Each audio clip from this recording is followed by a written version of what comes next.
Pozdrav. Jedno jako veliko hvala. Volim kada ovako počnem.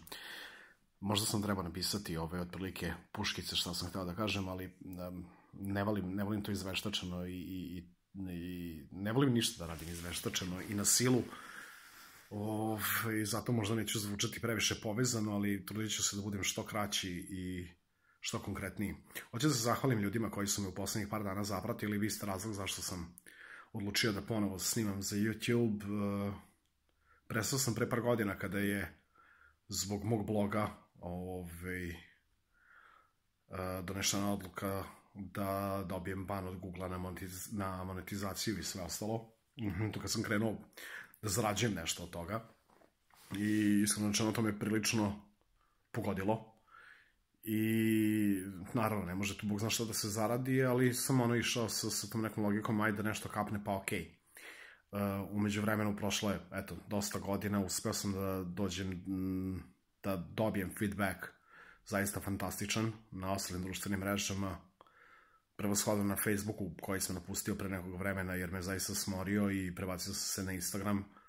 Na Instagramu sam za jako kratko vreme dobio takav feedback da imam par miliona pregleda mesečno.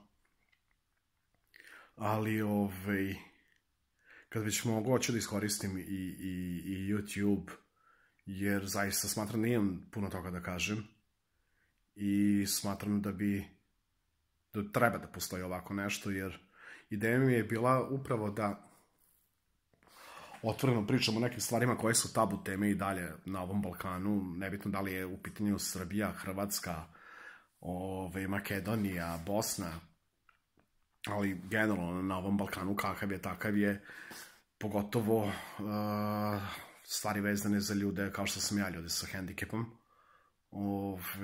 I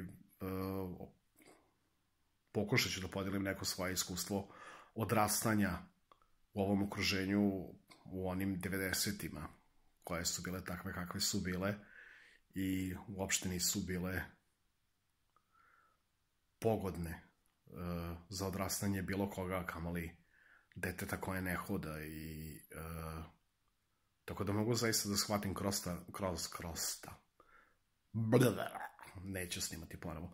Kroz šta prolaze deca sa bilo kojom vrstom hendikepa ili deca koja su na bilo koji način različita od većine, tako da ako sam ja mogao da se izborim sa svim sranjima, zaista možete i vi, a ja ću u narednom periodu biti tu da bar pokušam da vam objasnim kako i na koji način da se izborite sa svim sranjima u kojim možete da se nađete i koje će vas čekati u životu. Nisam nešto pametan, nisam Bog zna koliko ni obrazovan, ali itekako imam iskustva.